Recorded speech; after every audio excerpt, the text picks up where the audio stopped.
Við getum rétt ímyndað okkur hátíðina sem haldin hefði verið, ekki aðeins til að fagna árinu 2000 í kristnu tímatali, heldur 1000 ára afmæli þjóðar í Vínlandi hinu góða. Og allstaðar hefðu menn sungið föður landsins lof, Leifi, syni Eiríks. En þess í stað var þann maðurinn sem næstum breytti heiminum.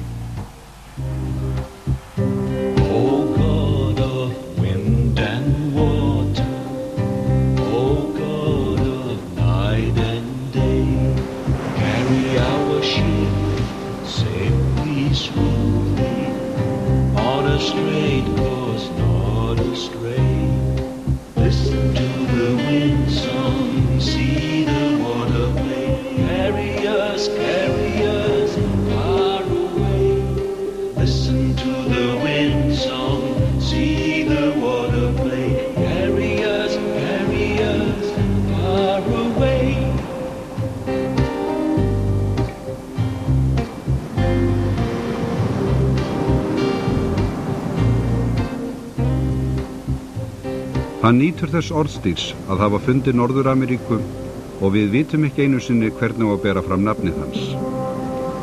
Á Íslandi, ættlandi hans, er hann kallaður Leifur, Skandinavar kalla hann Leif. Amerísk skólabörn læra að hann heiti Leifur Eiríksson og þau læra að hann hafi verið víkingur. Og víkingar grimmir stríðsmenn, slóttugir ræningjar, en líka hugrækir sæfarar, bændur, stjórnmálamenn, kaupsýslumenn og sögumenn.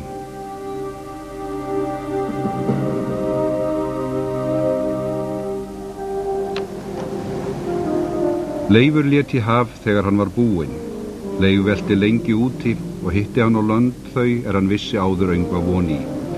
Voru þar hveitiakrar, sjálfsánir og vínviður vaxin.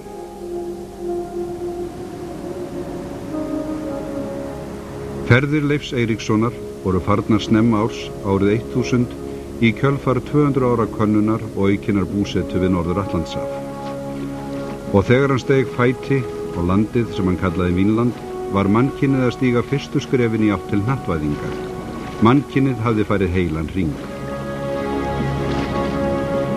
The Vikings expanding west, reaching Greenland and North America, the native peoples who had expanded out of Siberia, working their way through North America, came together, not for a very long period of time, but over 500 years they met and had interactions, traded, and so forth. They came to know each other, what to expect from each other, and so in a sense it really is closing the ring of humanity around the world for the first time. It is the first true global experience that humanity's ever faced. Víkingarnir voru norrænir menn, upprunalega frá Skandinavíu, en kölluðu sig ekki víkinga, heldur voru þeir gotar, norðmenn eða danir. Víkingur var evrópskt heiti, notaðan þá sem ferðuðust og versluðu og rændu á sjó. Víkingaöldin hófst 793 þegar sjóræningar réðust á Lindisfarne-klaustrið undan strönd Englands. Það var grimdarlega árás og varnarlausa munka. Í kristnum löndum Evrópu var farið að tala bölvunina í norðri, að predika að víkingar væru útsendarar djöfulsins. Þegar orðspor víkingana óx, áttu þeir til að breyta aðferðir. Í stað ránsferða byrjuðu þeir að heimta skattgjald, betri samskipti leiddu til verslunar, loks hófu þeir að setjast kyrrt.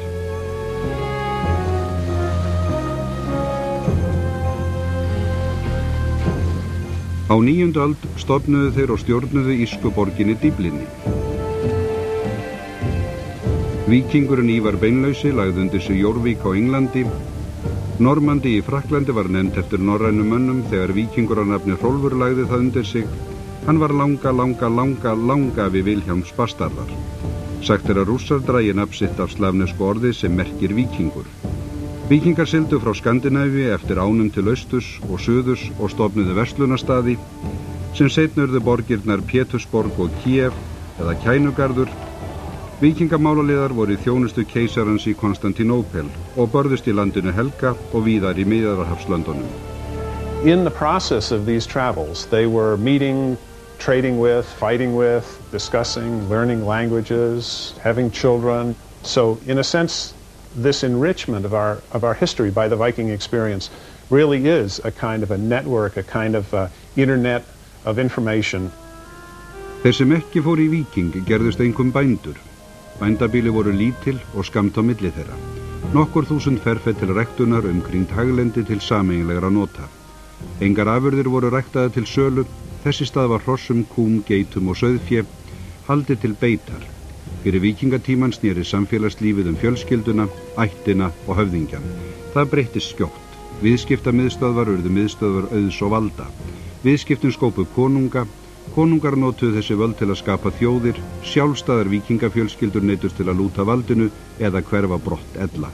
Margar gerðu það. These were people who were rejecting the attempts of centralizing authority, well, in Norway, in Britain. They were trying to, escape to new lands to preserve their freedom. They were fiercely individualistic. Búferlaflutningar víkinga hófust hér á vesturströnd Noregs. Hjá miðaldakastalanum sem gnæfir yfir gamla bæinn í Björgvin má enn sjá rústirnar af fyrrum blómlegu víkingavígi.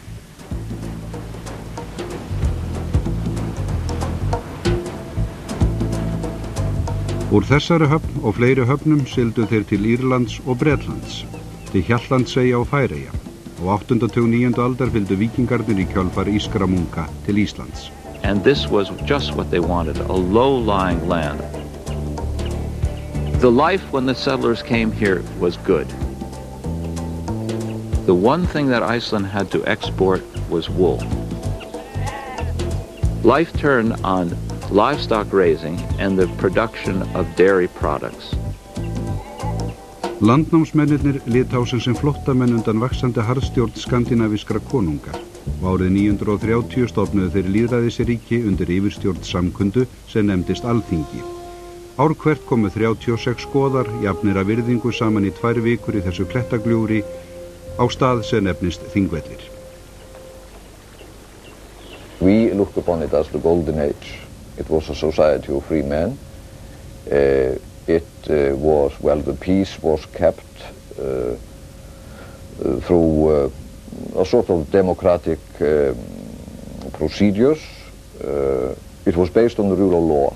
There was no police force, there was no group of people who could coerce farmers into following the laws. This was all done in a private way in which negotiations were made between leaders and followers, and it tended to keep the society in harmony. It wasn't a peaceful society, but it wasn't a warlike society either. Í dag blaktir íslenski fáninn á þeim stað sem talið að hafi verið lögberg. Höfðingjar og frjálsir menn fylgdust með frá nálægum klettum þegar lögsögumaðurinn reis upp og mælti fram lögin sem landinu var stjórnað eftir. Hann varð að leggja allan lagabálkinn á minnið því að víkingarnir áttu sér munnlega menningu. The laws in medieval Iceland, as most medieval laws, were very different from what we know as law today. If one steals a horse and rides past one farm, it is supposedly so much of a fine. If you go back 2 farms, it's more. Raunar má rekja fund Norður-Ameríku aftur til laga sem sett voru af Alþingi. Sagan hefst með föður Leifs Eiríki rauða, skapráðum foringja sem haldinn var þeim leið að vana að drepa menn sem skapraunuðu honum og var hann því gerður útlægur frá Íslandi. One way to get rid of troublemakers is to outlaw them. There were 2 kinds of outlawry. One was the most serious, in which an outlaw then could be killed with impunity. This was called full outlawry. But Eric was given lesser outlawry. That's 3 years in which he had to leave the country, in which tempers then would cool off, and then he could return. Við vitum hvernig þessi lög voru, af því að þau voru skráð eftir kristnitökuna. Lögbókin einstæð og yfirgripsmikil heimild fornt lagakerfi. Hún ein af gimsteinum íslenskra tungu. 2 sögur, Eiríkssaga rauða og Grænlendingarsaga, greina frá því sem vitað búferlaflutningana til Grænlands, fund Norður-Ameríku og tilraunir til búsetu þar.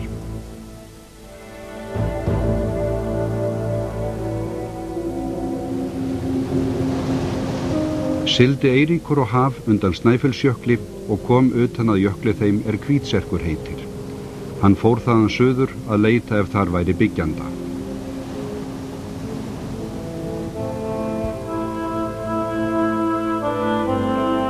Sögurnar eru hluti af miklu safni kvæða og sagna frá víkingaskeiðinu.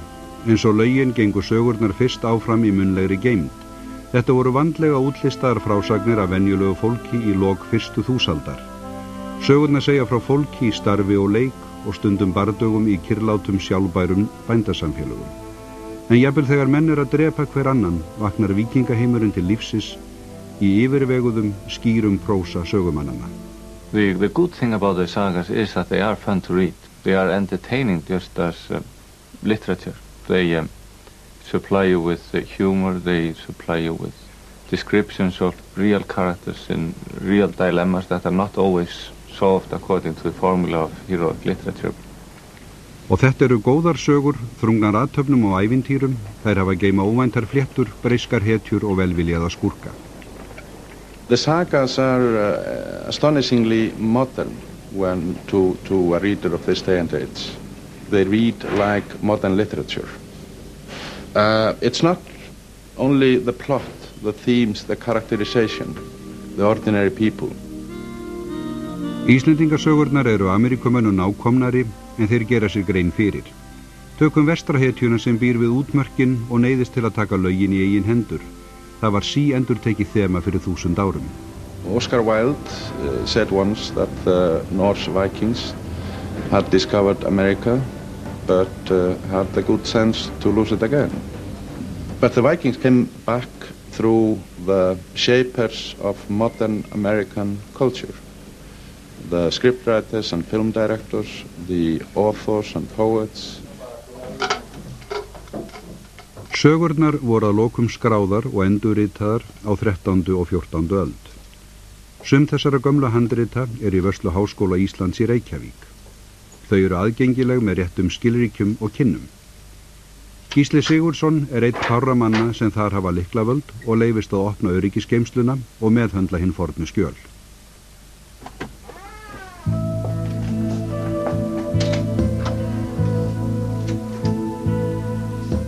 They select what they want to tell us about. They are written for a particular purpose. In a most general sense, they tell us the truth about the general time when Iceland was settled. En hvaða sannleika? Sannleikan eins og hann var í augum Eiríks rauða og ættingi hans, eða sannleikan eins og kristnir söguritarar sáu hann nokkur 100 árum síðar? We can confirm the general outline with the archaeology, but also we have two different versions of these texts. We have the Flateyjarbók version, Saga of the Greenlanders, which we have here, and then we have also the Saga of Eirík the Red, which tells of the same or similar events, but in a different fashion. But certainly an accurate description can be extracted from the saga texts if you combine the Saga of the Greenlanders with the Saga of Eirík the Red. Samanborið við flest evrópsk tungumál hefur íslenskan ekki breyst mikið í aldanna rás. Íslendingar geta enn í dag lesið gömlu handritin. Sigldu burt og gaf Leifur nafn landinu eftir landkostum og kallaði Vínland. In the end they leave the land going back for Greenland, calling the land Vínland. My 8 or 9-year-old grandson would still be able to open up the sagas written in the 13th century and read them. I can say without exaggeration that, in my generation we learned even to read by reading the most popular sagas. They are of course obligatory fare in public schools. Sögurnar tvær greina frá því að Eiríkur hafi búið á vesturströnd Íslands. Fornleifafræðingar fóru eftir vísbendingum sagnanna og munnlegri geymd og fundu það sem þeir telja vera bæ Eiríks rauða. Þeir leituðu í þessum dal og fundu rústir sem þeir halda sig af bænum. We have a very long oral history that tells us that this is Eiríksstaðir, the farm of Eirík the Red. It's a Viking Age hall dating from the last part of the 10th century. Íslensk yfirvöld ákvað að láta endurbyggja húsið niður í hlíðinni. Efnið torf, alveg eins og á dögum Eiríks. We have the site here, we have the foundations. It gives us the size and the outlook of it.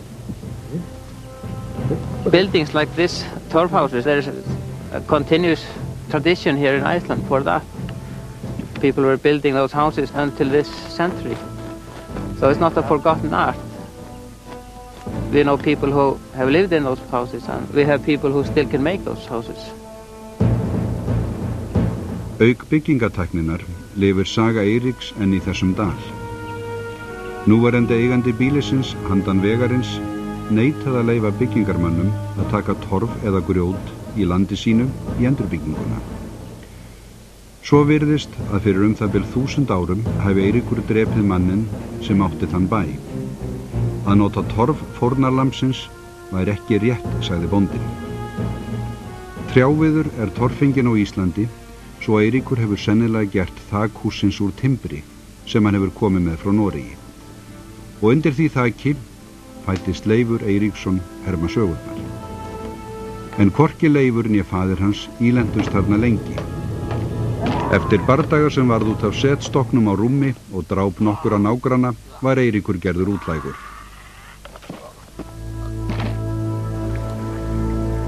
Hann sigldi í vestur, til óþekkts lands sem sagt var að sést hefði við sjóndeildarhringinn. Hann fann það og kannaði það í þau 3 ár sem útlegðin stóð. Síðan snéri hann aftur til Íslands, safnaði saman ættingjum og vinum og sigldi tilbaka til að koma á fót varanlegu landnámi.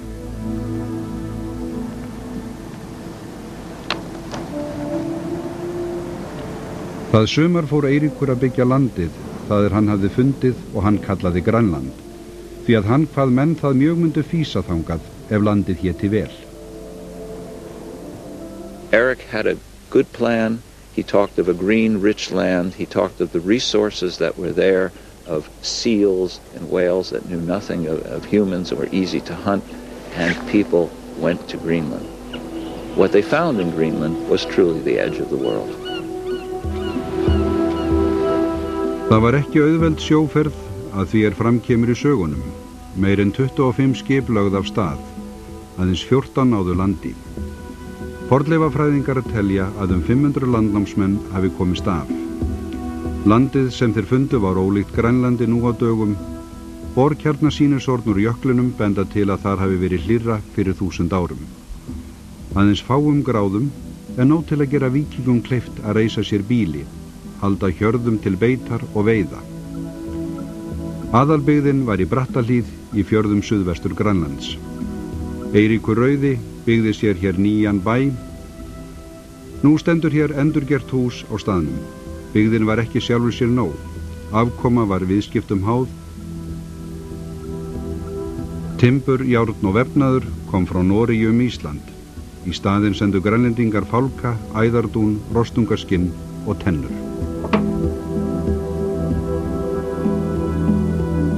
Liðlega 100 bæjarústir hafa verið grafnar upp í hæðunum í kring. Við lok fyrstu þúsaldar bjuggu hér að líkindum yfir 1000 manns.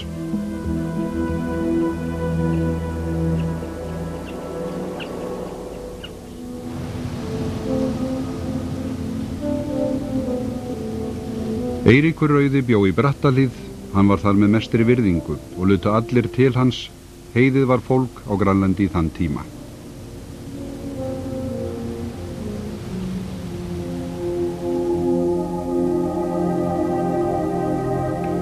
Víkingarnir sóttu ekki kirkju, en þeir áttu sér trúarbrögð með guðum og jötnum, öndum og framhaldslífi. Óðinn var leiðtoginn, æðstur í Ásgarði, en þar bjuggu æsir. Víkingum sem dóu hreistidauða í orustu var fagnað í höllinni miklu, Valhöll. Þar gátu þeir barist allan daginn, sár þeirra gréru jafnharðan og skemmt sér og svallað nætur. Guðir víkinga voru hvorki ódauðlegir né almáttugir. Þeir háðu orustur og stunduðu ýmsa hrekki.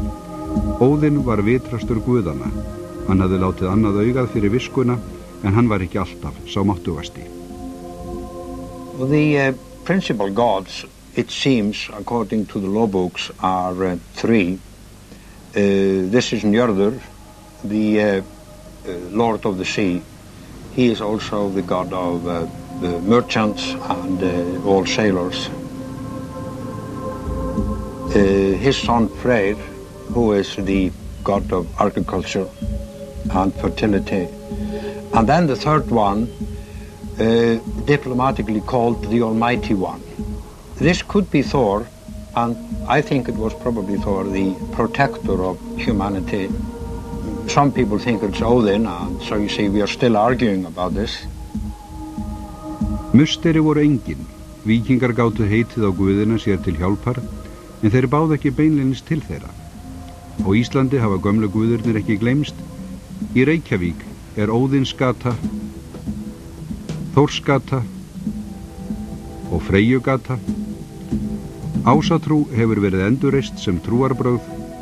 Íslendingar geta fengið framlög sín til þeirra dregin frá skatti og allt land má sjá fugl Óðins, hrafninn. The raven has always been considered in Iceland a holy bird, just like with the Indians of America. My grandmother, she understood the raven. She knew what the raven was saying, so to speak. You don't listen to the raven so much, you watch how they fly. This is how you predict by watching birds.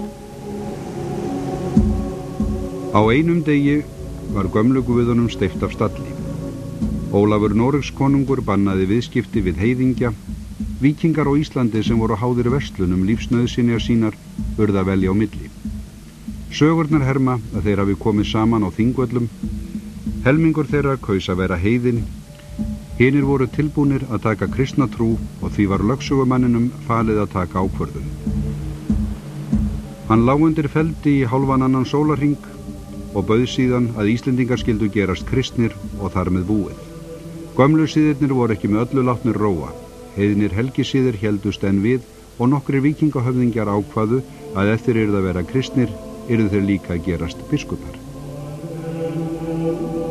The conversion to Christianity was in reality, to use modern terms, a merger between Ásatrú on one hand and some form of Christianity on the other. To add a new god would have not have been a big deal.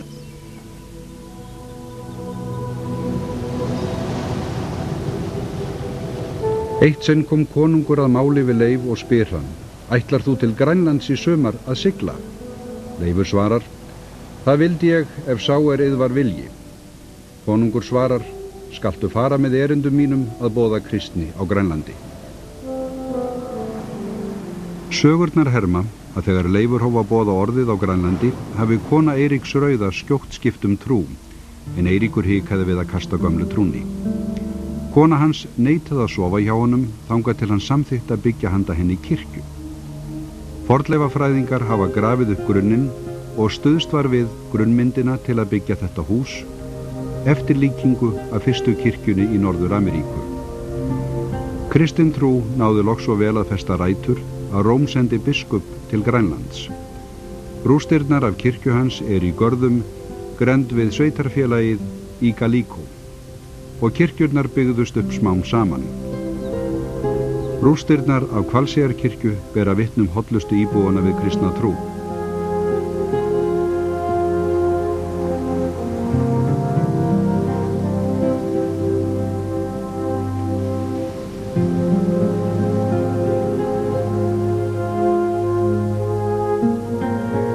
Þessir steinar voru tilhöggnir og komið fyrir með handafli fyrir nærfellt 1000 árum.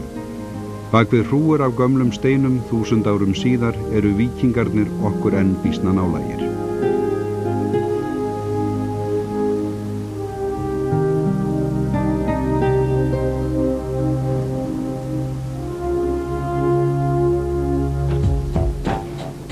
Meir en 300 fyrirtæki í Minnesota hafa orðið víkingur í nafninu sínu. Þar á meðal knattspyrnufélag af betratæginu.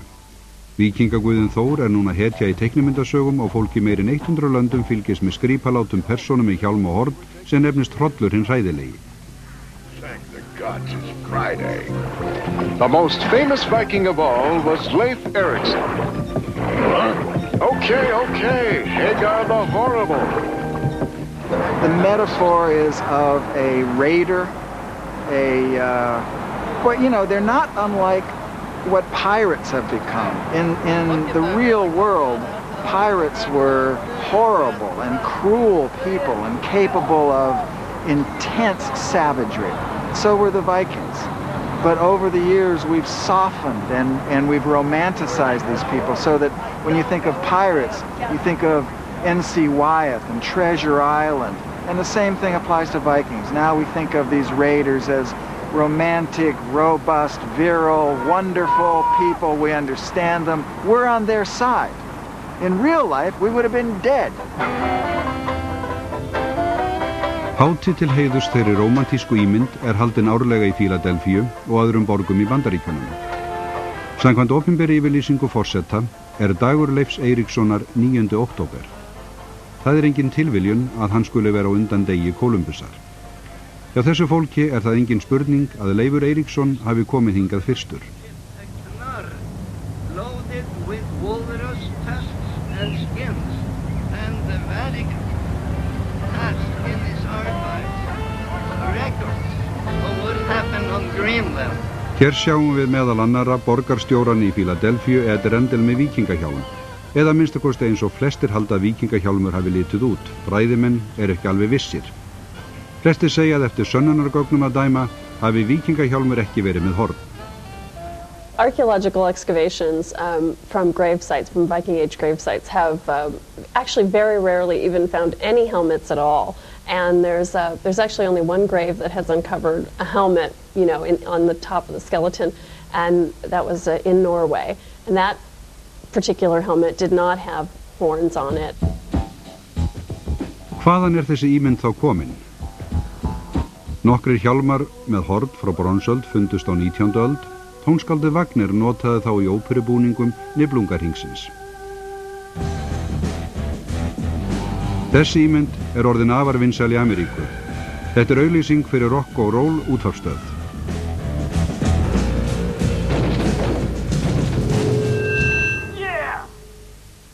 Gjafavörubúðir selja litla, loðna víkinga, ekki beint vígamannlega. Og nafni víkingur prýði vörur allt frá eldhúsáhöldum til blýanta. En til dekkri hlið. Keinem etwas zu leide tun und von keinem ein Erduld. Nasistar notuðu ímynd víkingahetjunar sem tákn fyrir hið ljósarða bláeyga germanska kyn. Þeir eignuðu sér líka afbrigði af gömlu víkingatákni Þórsamarinn. Hann má sjá núna á Íslandi í gjörólíku samhengi. The logo of the Icelandic steamship company is the hammer of Thor. My great-grandfather became a very powerful man in Iceland. He donated his logo, the Thor's hammer, which is similar to the swastika, to this company, the Icelandic steamship company.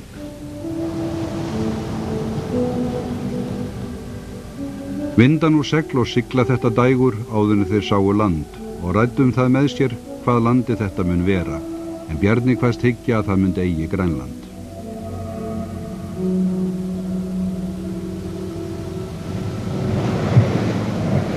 Grænlendingasaga hermir að fyrsti víkingurinn sem sá nýja heiminn hafi verið farmaður á nafni Bjarni Herjólfsson. Bjarni fór að heimsækja föður sinn til Grænlands árið 986. Á siglingunni hrakti hann af leið til landsnokkurs með skógum og lágum hæðum. Hann komst að þeirri niðurstöðu að hann væri ekki á réttum stað og sigldi austur og norður þangað til hann náði til Brattahlíðar. Bjarni gekk ekki á land í nýja heiminum og í 1000 ár hefur varfærni hans verið við brugðið. Í Grænlendingasögu segir að Leifur hafi keypt skip Bjarna og haldið af stað árið 1000 með 35 manna áhöfn. Leifur tók land þrisvarsinnum. Fyrst meðal jökla á flötu klettóttu landi, sennilega á Baffins Island sem hann kallaði Helluland. Önnur landtakan var á skógivöxnu landi sem Leifur nefndi Markland. Nú álíta flestir að Markland sé Labrador. Þriðja landtaka Leifs var staður með ám og völlum og sjálfsánu hveiti að því sögurnar herma.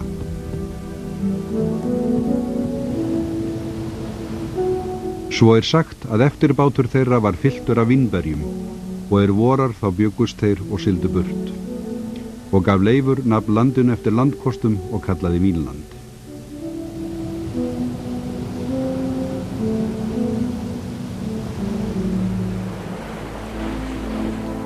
Og þegar menn fóru að kanna landið komu þeir aftur með eins konar fjársjóð.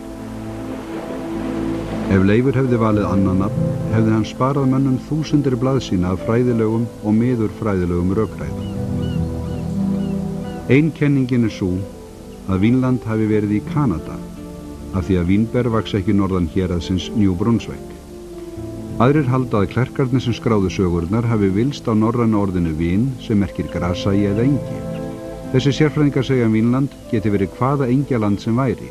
Jafnvel gat hugsast að Leifur hafi farið að dæmi föður síns að gefa nýja landinu aðlaðandi nafn og margir líta á alla frásögnina sem goðsögn.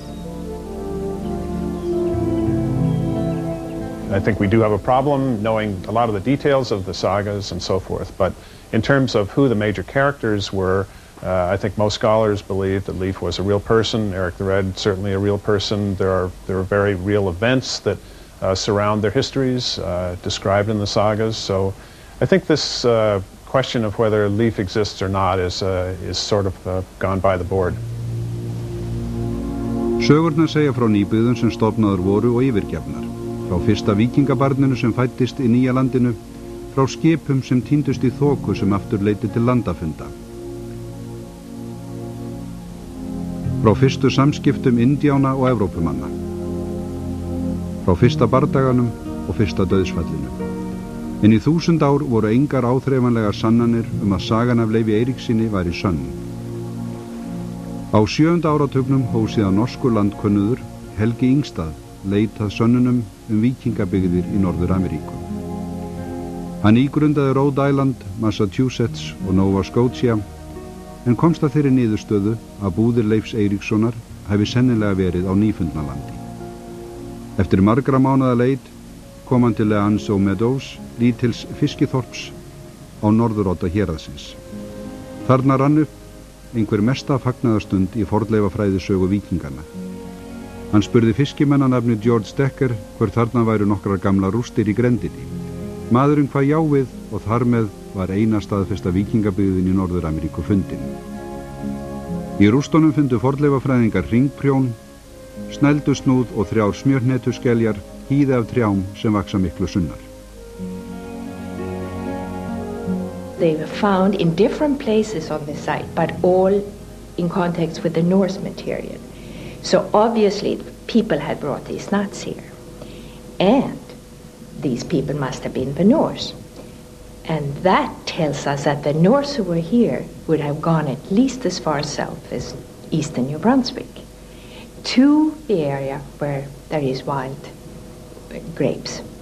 So the name Vínland was really based on fact.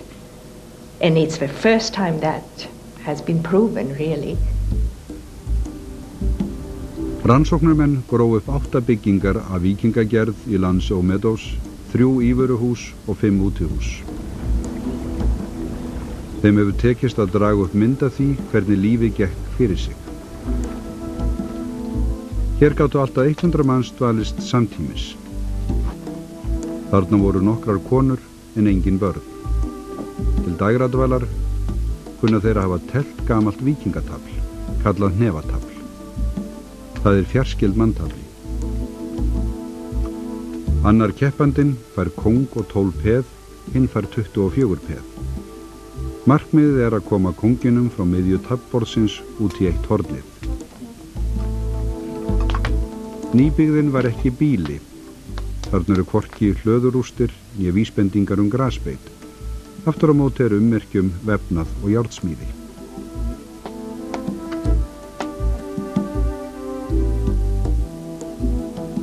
They built a little oven, a little smelting oven of the same kind as you find in Norway and Iceland. It was a very small production, just a one-shot firing, so it wasn't a major iron production site. But for one thing, only Europeans on this continent made iron, and it's the first time that iron was made in North America. Kolefnismæling á viðarkolum úr aflinum hefur verið dagsett í námunda við árið 1000 og síðan eru þessi brot af ryðguðum hnoðnöglum. Þeir voru ekki smíðaðir í nýja heiminum, enn frekari ástæða til að trúa að Evrópumenn hafi verið hér 500 árum á undan Kólumbusi. Uppgötvun svæðisins í Lands og Meadows hefur ekki bundið enda á deilurnar staðsetningu Vínlands. Smíðisgripir víkinga hafa fundist á tiltstaða eða fleirum í Austur-Kanada. Norrænn myntpenningur hefur fundist allaleið suður í Maine. Fundir þessir falla inn í heildarmynd ef við hugsum okkur Lands og Meadows sem útgangspunkt, bækistöð fyrir könnunarferðir, verslun eða veiðiferðir.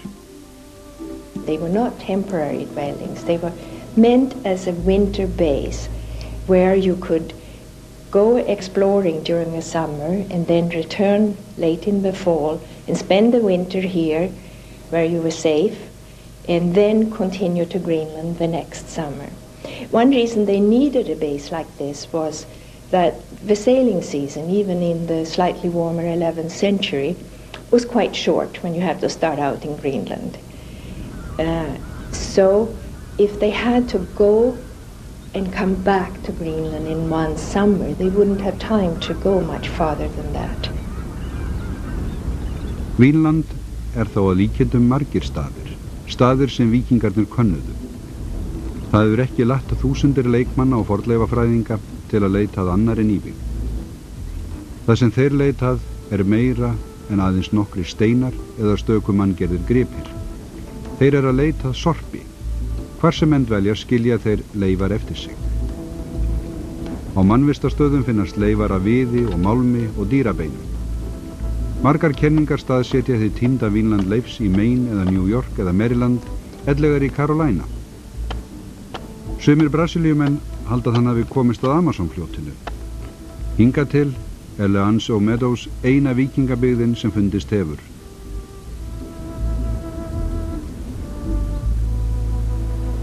Samt voru þeir mikli sægarpar fyrir 1000 árum.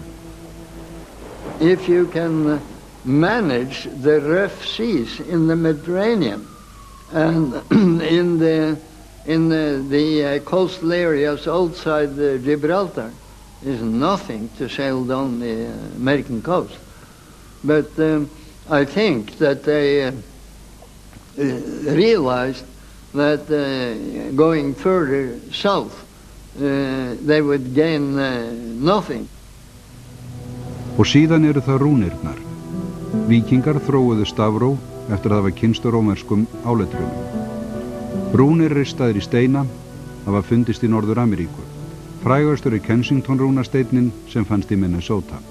Sérfræðingar segja að hann sé hrekkur og fölsun. Deilan hefur verið jafn heit og hún pólitísk. Politically, the Vikings are extremely symbolic for Scandinavian countries as a unifying force. So they have a legacy in helping Scandinavians, Norwegians, and Icelanders find a common ground, a common ancestor in the Vikings. Leitin að gömlum víkingasetrum hefur leitt í ljós að víkingarnir voru frábærir handverksmenn. Eiginleiki sem fáir myndu eignast líkum stríðsmönnum. Þeir unnu í gull og silfur. Bein og stein og tré.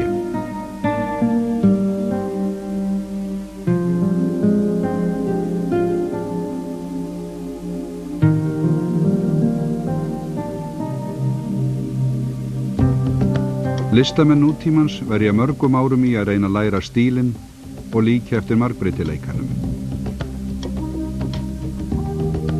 Nokkrir glæsilegustu smíðisgripirnir hafa fundist í gröfum í Skandinavíu.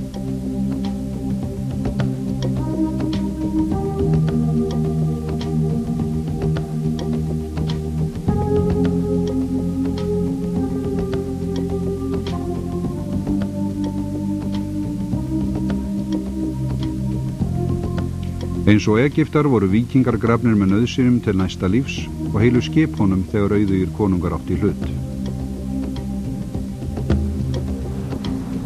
Víkingaskipasafnið í Oslo hefur að geyma nokkur frægustu skipin.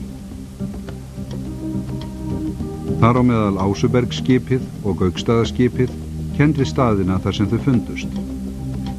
Þetta eru falleg skip.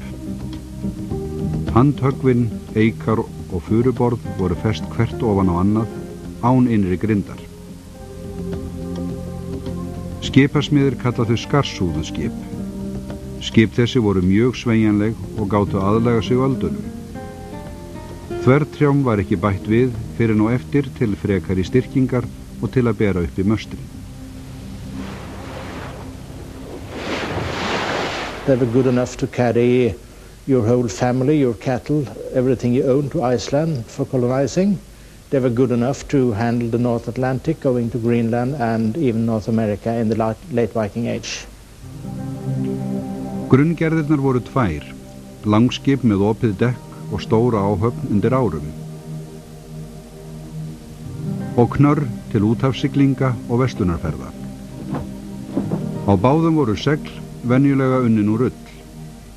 Milli 20 og 30 sjóhæfar eftirlíkingar eru til af þessum skipum, sumum hefur verið siglt yfir Atlantshafið, einn knörr hefur siglt umhverfis jörðina. Fyrir sæfara nútímans það erfitt verk að stjórna víkingaskipi. Spyrjum Thor Heyerdahl sem varið hefur ævinni til að endur uppgöta forna siglingatækni.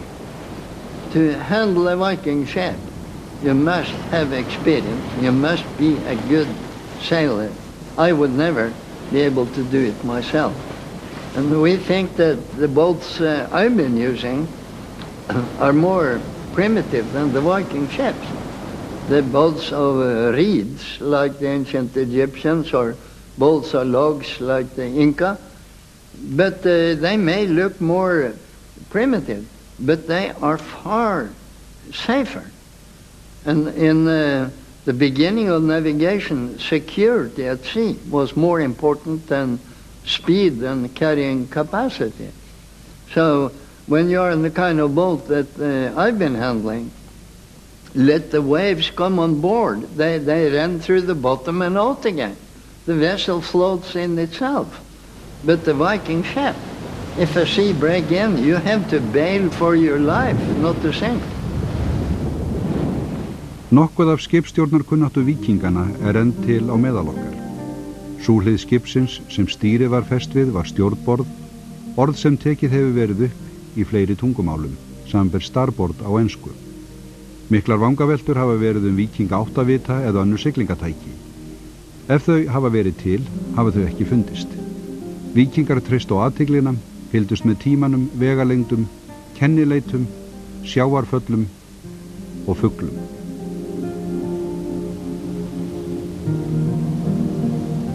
There is a description of how you sail from Norway to Greenland, which is also navigation by landmarks across the North Atlantic. You sail to a place called Hernar, north of Bergen. You sail due west. You should see the Shetland Islands in good weather. You should see the Faroe Islands halfway below the horizon. You should not see Iceland, but you should have contact with seagulls coming out, and then you'll hit the southern part of Greenland. As easy as that. Og það dugði. Ef menn viltust ekki í þoku eða hröktust af leið fyrir stormum, gat siglingatíminn frá Noregi til Grænlands komist niður í 14 daga.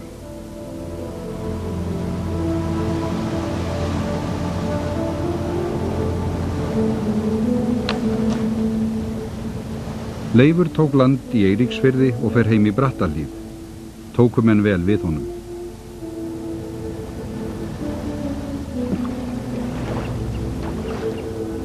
Eftir ferð Leifs herma sögurnar að fleiri tilraunir hafi verið gerðar til landnáms. Bræður Leifs, Þorvaldur og Þorsteinn og Freydís hálfsystir hans fóru öll til Vínlands.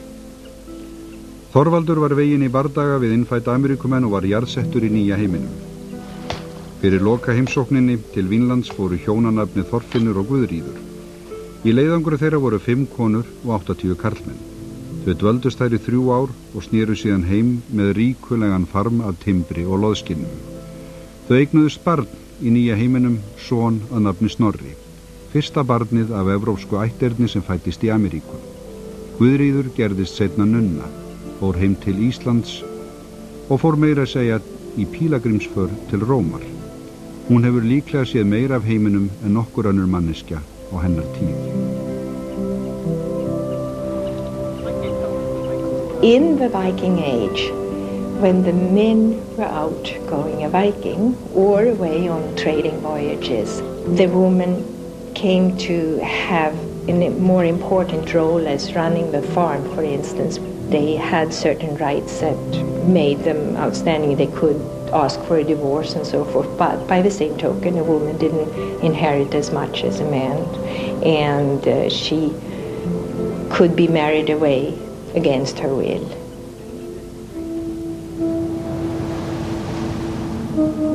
Það nú til að taka að Freydís Eiríksdóttir gerði ferð sína heiman úr görðum og fór til fundar við þá bræður Helga og Finnboga og beitti þá að þeir færu til Vínlands með farkossin og hafa helming gæða allra við hana þeir þar fengjust.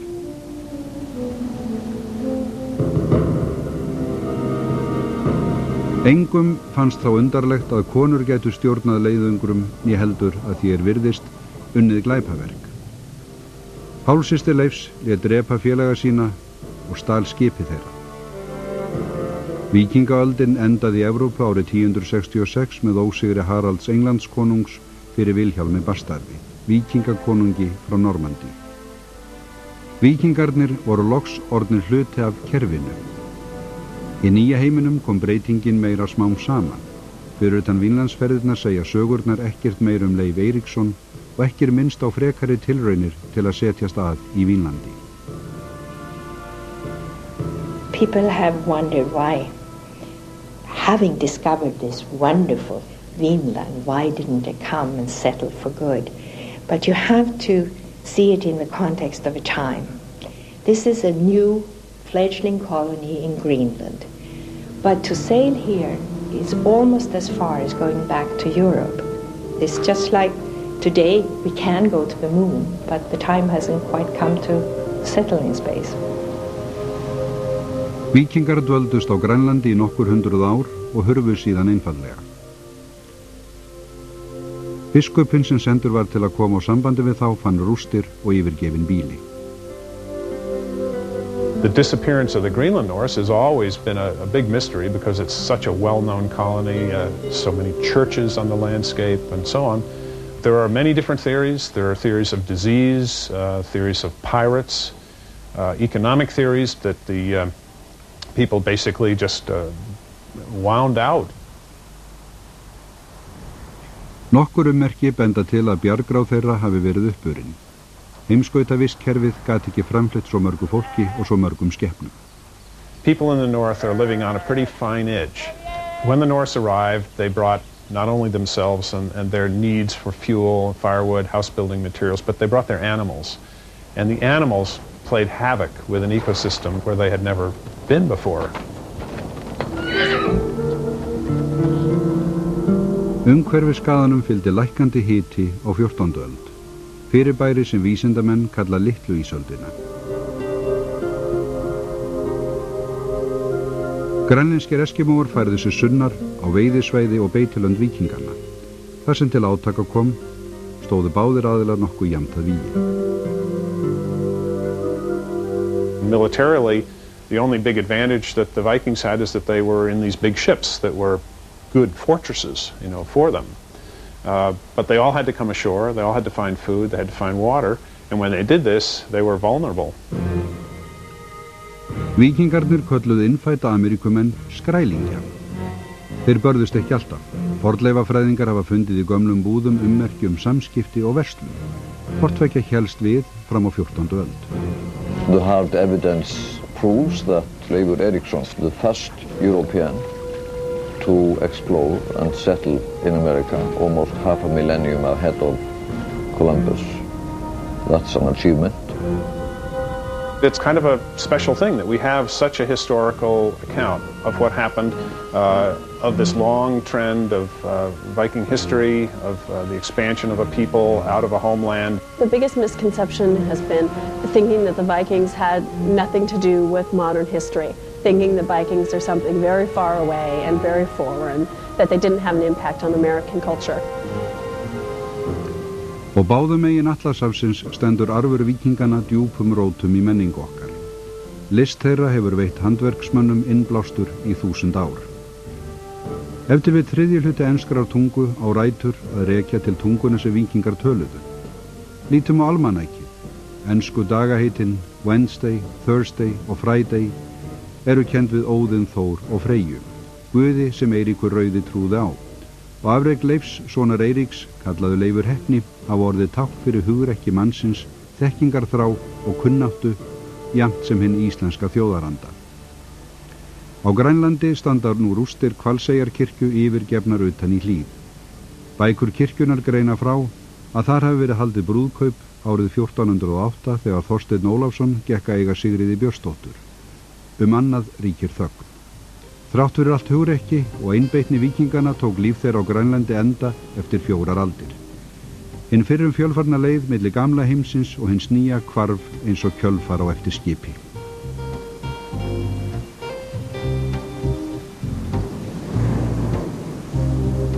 Listen to the wind song, see the water play, carry us far away.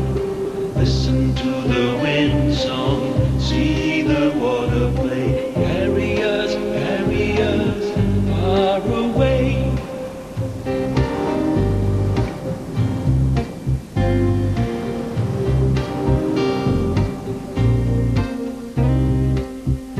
Oh God of thunder and lightning, spare us your wrath, please guide us on as we sail